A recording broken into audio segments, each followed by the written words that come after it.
Ce 19 mars, de nombreux Saint-Pauloises et Saint-Pauloises s'étaient rassemblés autour du monument aux morts de la ville afin d'assister à la cérémonie de commémoration en mémoire des victimes civiles et militaires de la guerre d'Algérie et des combats en Tunisie et au Maroc. Nous nous souvenons de la guerre d'Algérie et des combats en Tunisie et au Maroc, de la souffrance, des drames qui ont endeuillé de part et d'autre la Méditerranée. Nous nous recueillons en mémoire des victimes militaires. Ils étaient appelés et rappelés du contingent, militaires de carrière, forces de l'ordre, de métropole ou d'Afrique du Nord. Ils étaient aussi membres des forces supplétives et assimilés. 25 000 sont morts pour la France, 70 000 ont été blessés. Tous ont fait leur devoir avec courage et dévouement.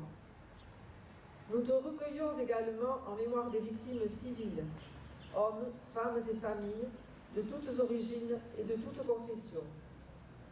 Le 19 mars 1962, c'est la fin tant attendue des combats.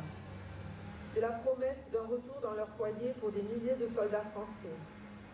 Près de 2 millions d'appelés et de rappelés ont servi en Afrique du Nord pendant 18, 28 ou 30 mois. Étudiants, jeunes cadres, ouvriers, paysans, employés, ils venaient de toutes les strates de la société française. Aucun d'entre eux n'a oublié.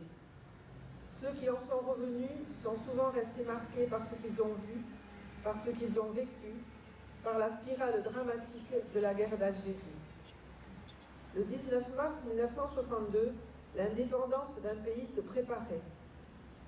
Au soulagement des uns fait écho la détresse des autres. La violence se transforme mais frappe encore. Des drames se nouent, des représailles éclatent. La déchirure se concrétise pour des familles entières. Elles quittent leur terre natale, une terre aimée, pour refaire leur vie dans un pays que, pour la plupart, elles ne connaissaient pas. Ces événements ont profondément bouleversé notre pays et notre société. Nous en sommes les héritiers aujourd'hui. Certes, la mémoire de la guerre d'Algérie est plurielle et complexe. Certes, elle est parfois encore brûlante, mais elle est une part de notre identité commune. En la considérant avec vérité, nous y trouverons des leçons d'espérance ainsi que des appels à la paix et à la tolérance. Voilà pourquoi il est essentiel que nous continuions à apporter à nos enfants, aux jeunes générations, des clés de compréhension.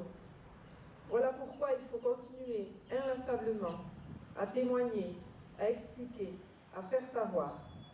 Voilà pourquoi nous nous réunissons aujourd'hui.